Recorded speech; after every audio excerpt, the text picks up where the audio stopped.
saja, ternyata sekarang terbongkar bahwa mereka tidak pernah ya mayoritas klan Arab sebenarnya, tetapi wabil khusus klan Ba'alwi yang rasis ini, yang jahat ini, ternyata tidak pernah mengajukan kewarganegaraan. Negara seolah membiarkan atau abai atau khilaf atau negara melakukan tebang pilih, di mana keturunan asing lainnya seperti etnis Tionghoa ini sampai dipaksa untuk melakukan mengajukan kewarganegaraan. Karena itu kemudian kita tidak hanya butuh yang namanya narasi saja. Kita harus melangkah lebih maju, melangkah lebih ke depan, melangkah lebih cerdas. Yaitu apa? Yaitu bahwa alhamdulillah kita harus melibatkan negara. Dan insya Allah petinggi-petinggi negara sudah mulai pada turun. Tapi yang heran, PBNU masih sampai hari ini masih melakukan pembodohan-pembodohan. Ya tinggal tunggu saatnya. Tapi insya Allah di dalam pemangku negara sudah mulai ada kepedulian, ada perhatian, dan ada tindakan lah insya Allah tidak lama lagi. Itu yang pertama. Yang kedua, kita perlu untuk melangkah lebih cerdas, lebih taktis pada level masalah hukum. Bahwa suatu kejahatan tidak boleh dibiarkan. Ini mutlak benar. Ketika suatu kejahatan tidak juga orang itu insaf, maka harus ada punishment, harus ada hukum. Maka kemudian yang terjadi adalah bahwa kita harus menyeret kejahatan ini, pemalsuan sejarah, pemalsuan makam, dan lain sebagainya, ini ke ranah hukum. Dan ternyata tidak hanya pada ranah hukum terkait masalah pernasapan saja, ternyata sekarang terbongkar bahwa mereka tidak pernah ya mayoritas klan Arab sebenarnya, tetapi wabil khusus klan Ba'alwi yang rasis ini, yang jahat ini, ternyata tidak pernah mengajukan kewarganegaraan. Negara seolah membiarkan atau abai atau khilaf atau negara melakukan tebang pilih, di mana keturunan asing lainnya seperti etnis Tionghoa ini sampai dipaksa untuk melakukan mengajukan kewarganegaraan. Tetapi karena terpukau mungkin dengan pengakuan cucu Nabi, dengan hidung bangirnya, dengan mengaku Arabnya, sehingga kemudian mereka-mereka imigran yang sesama Islam ini, agama mayoritas ini, seolah-olah kemudian lalai untuk diperingatkan.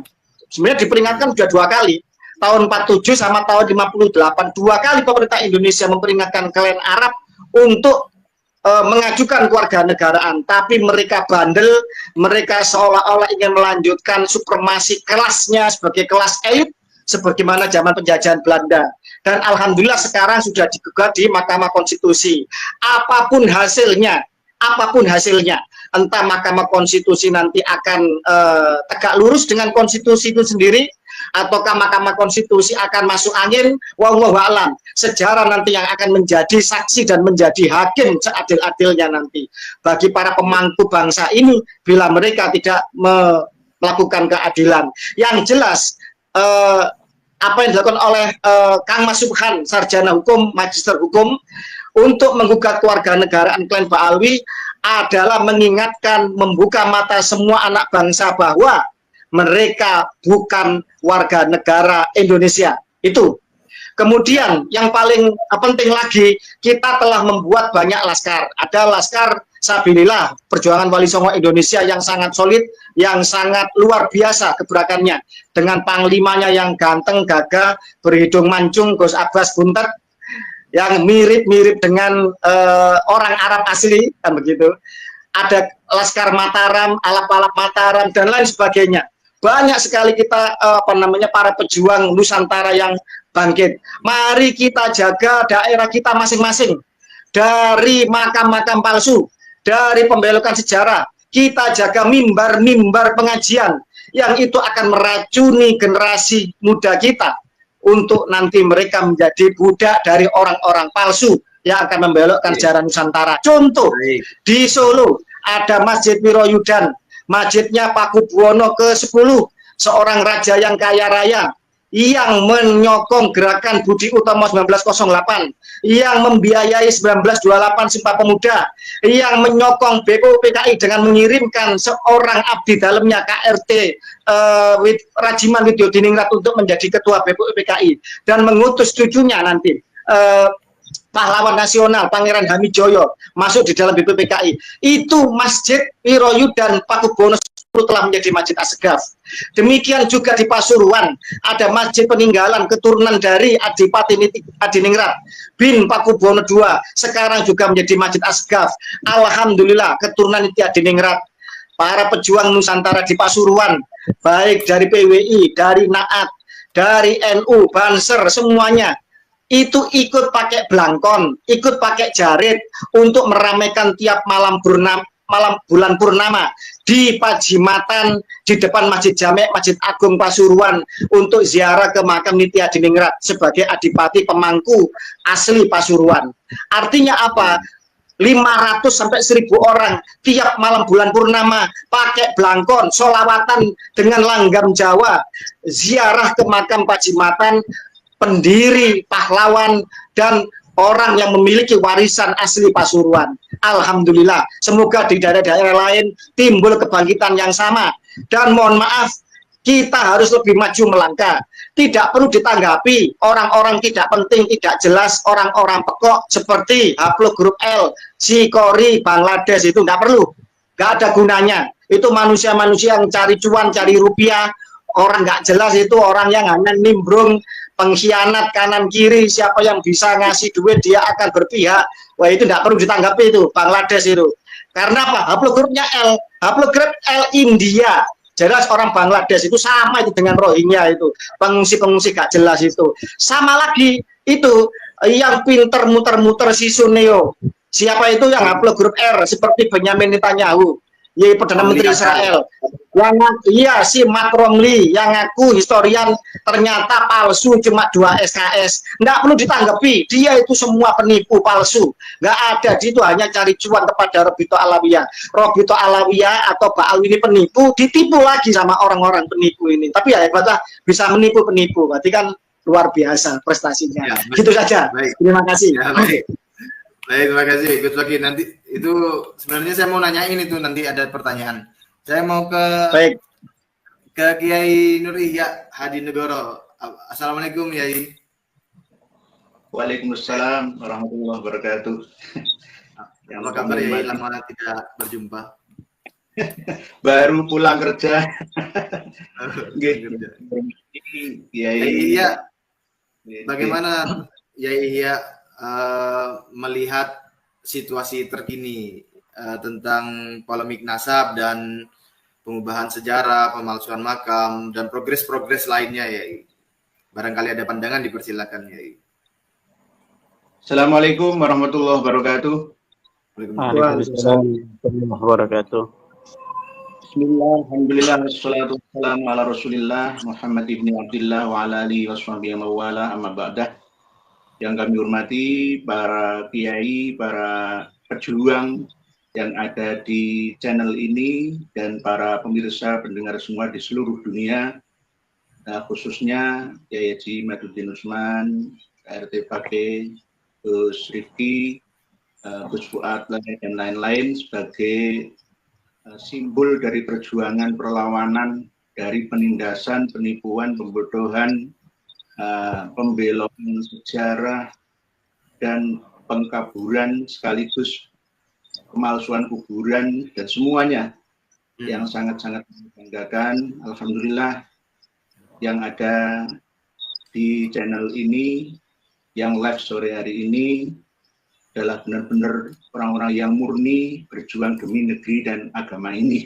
Jadi insya Allah tidak ada yang namanya pembangkangan ya seperti Kang Mas Kori. Jadi jangan sampai terjadi, karena ini perjuangan yang bukan karena apa dan siapa, hanya karena lillah dan lil ummah secara ammah keseluruhannya. Yang kami hormati para kiai, saya baru mengikuti detik-detik dan menit akhir dari apa yang disampaikan oleh KRT. tentang nasionalisme beliau yang sangat harus kita tiru bersama. Beliau memperjuangkan khususnya yang ada di wilayah tempat tinggal beliau, Masjid Turbah yang ada di Kanigaran, RT. Kebon Agung. Sekarang, Kebon Agung. Kebon Agung di Pasuruan. Nanti tidak hanya itu saja Kanjeng, bisa juga nanti ke Al-Anwarnya, ke pusat alun-alun kota yang ada di kompleks makamnya Kiai Haji Abdul Hamid atau Hamid Pasuruan. Jadi tidak hanya di Turbah Kebon Agung saja, nanti insya Allah akan nyetrum ke arah utaranya, yakni ke pusat sentral utama kegiatan para habaib yang ada di Jawa Timur. Sekarang dari Ngampel, Surabaya, bergeser ke Bangil dan Pasuruan. Sebagai pusat gerakan, bisa dikatakan segitiga. Ya, mohon maaf, dari Ndalwa ke Sunsal, lalu ya ke arah Ketua Robito. Mohon maaf nih, ini bukan berarti kita di bulan puasa hanya gosip, kita mengungkap fakta realita bahwa kita harus tetap istiqomah walaupun sudah dikatakan tadi oleh KRT Fakih, kita sudah berhasil 90% sudah berhasil menyadarkan muhibbin dan menghambat, memutus tali atau mata rantai penyesatan para Habib Alawi yang ada di Indonesia Nusantara pada umumnya. Cuma tetap tidak boleh berhenti sampai di sini karena ini permainan propaganda. Dia yang bisa menguasai media, dialah yang bisa dianggap benar walaupun salah adanya. Nah ini kami mohon kepada Kiai Imad juga tetap terus menulis dan menyuarakan. RT Fakih juga begitu, semuanya yang sangat cerdas, yang sangat kami banggakan, Gus Rifki dan lain-lain ya, Gus Fuad yang sangat tradisional ya, berjuang. Kami harapkan itu tetap istiqomah, konsisten dalam perjuangan ini. Ini sebenarnya bukan gerakan atas nama kedengkian, tapi gerakan pembersihan, pemurnian ajaran Islam yang sudah lama ratusan tahun tercemar oleh para perilaku mereka, para habaib-habaib yang ada. Apalagi 20 tahun terakhir ini.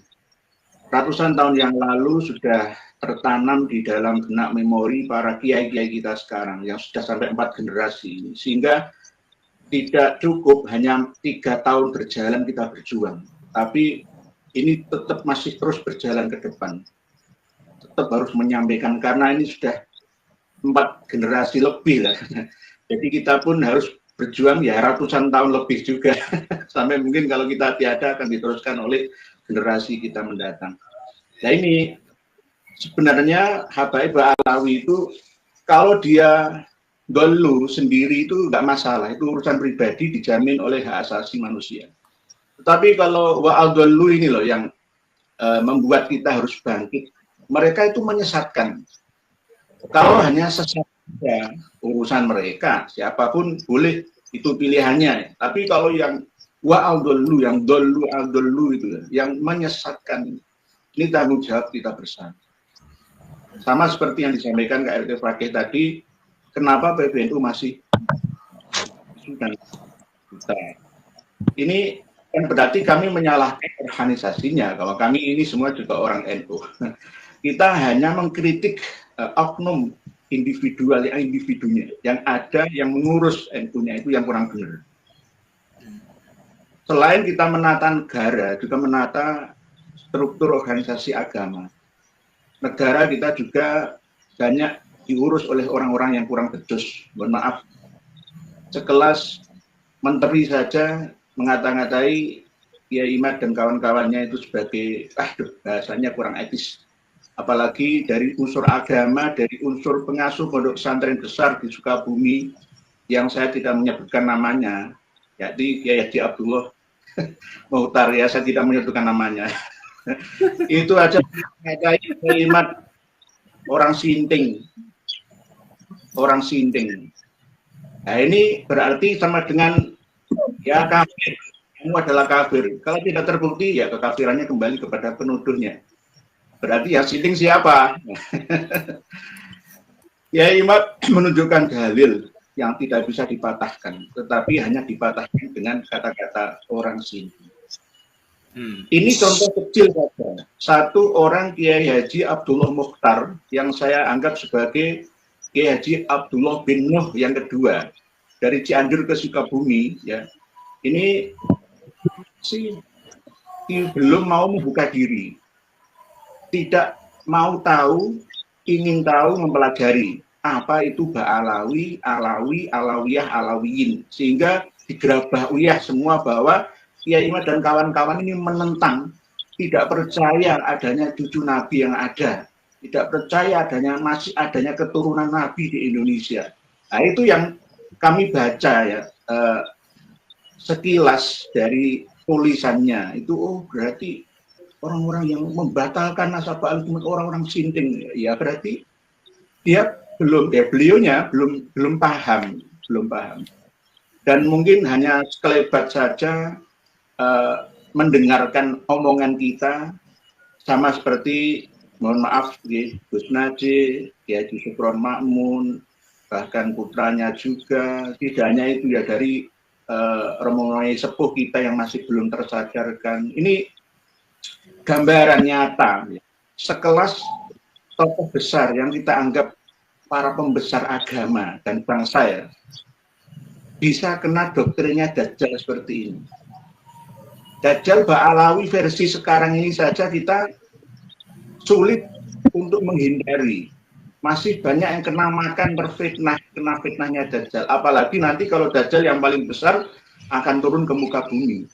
Gagal kita. Gagal. Sebagai pelindung agama, organisasi Nahdlatul Ulama, Muhammadiyah, MUI, dan lain-lainnya, harusnya yang berperan aktif negara. Nah, kita saat ini ya tersandera dengan adanya adu domba bahwa kiai saja akhlaknya begitu antar sesama kiai yang lain. Katanya Kang Mas Nusron Wahid kan seperti itu. Kita ketika mengingatkan kiai yang kontra dengan kita dianggap nggak sopan, ya. Omongannya kurang ajar dan lain sebagainya. Ini kan bukti bahwa sekelas ya pembantu dan penyelenggara negara, seorang menteri bangsa, kualitas keilmuannya tidak bisa diharapkan. Apalagi nanti akan membawa kemajuan untuk bangsa ini. No, nonsen, nggak bisa. Kalau orang-orang seperti itu menjadi imam kita, gitu, kita akan menjadi makmum yang tidak hanya mabuin tapi masbukin saja. Hanya taklid buta kepada mereka yang kurang mengerti akan literasi, malas untuk mencari referensi. Ya khususnya ya para menteri-menteri kita itu, memang tidak semuanya, hanya yang berbicara kemarin saja yaitu Kang Mas Nusron Wahid di Kudus pada acara khusus itu. Nah ini sekelas menteri saja seperti itu, apalagi yang di bawahnya. Nah, ini kan termasuk keprihatinan kita bersama. Kalau kita berhenti untuk bersuara, maka akan jadi apa negara ini? Yang kemarin kami sempat menyinggung bagaimana implementasi dari pasal 33 ayat 3. Ini aja sudah jelas. 80 tahun kita merdeka seakan sia-sia. Ketika kita ingat 21 bulan Gus Dur menjadi presiden, digoyang gara-gara Brunei Gate, gara-gara Bulog Gate, ya. Itu memalukan kita sebagai bangsa yang kaya raya. Mempermasalahkan sumbangannya Raja Sultan Hasan Al-Bolkiah Brunei sana untuk warga Aceh, sehingga menggoyang diturunkan dari kursi kepresidenannya. Kan malu sebagai bangsa yang kaya raya seperti ini, justru mempermasalahkan harta yang kecil sumbangan dari negara luar, ya. Memalukan, apalagi Buloget dan lain-lain yang seakan-akan Gus Dur adalah seorang tokoh yang kiai yang korup, padahal tidak terbukti. yang akhirnya dibersihkan oleh Kejaksaan Agung. Tuduhan-tuduhan tersebut itu adalah tuduhan palsu, sampai sekarang tidak terbukti, tapi terbukti beliau sudah diturunkan. Siapa yang menurunkan mereka? Ya orang-orang, ya Allah Akbar, siapa? Ya Kang Mas Rizik Sihab dan kawan-kawan, Kang Mas Amin Rais dan kawan-kawan, siapa? Oleh itu ketika Kiai Imad, KLT Fakih, Gus Fuad, Gus Rifki membela Gus Dur, seharusnya Gus Durian, Nahdien, akar rumput sampai atas rumput ya, semuanya harus kompak dengan kita. Pesantren-pesantren Nahdlatul Ulama harus bangkit semua mendukung perjuangan Kiai Imad dan kawan-kawannya.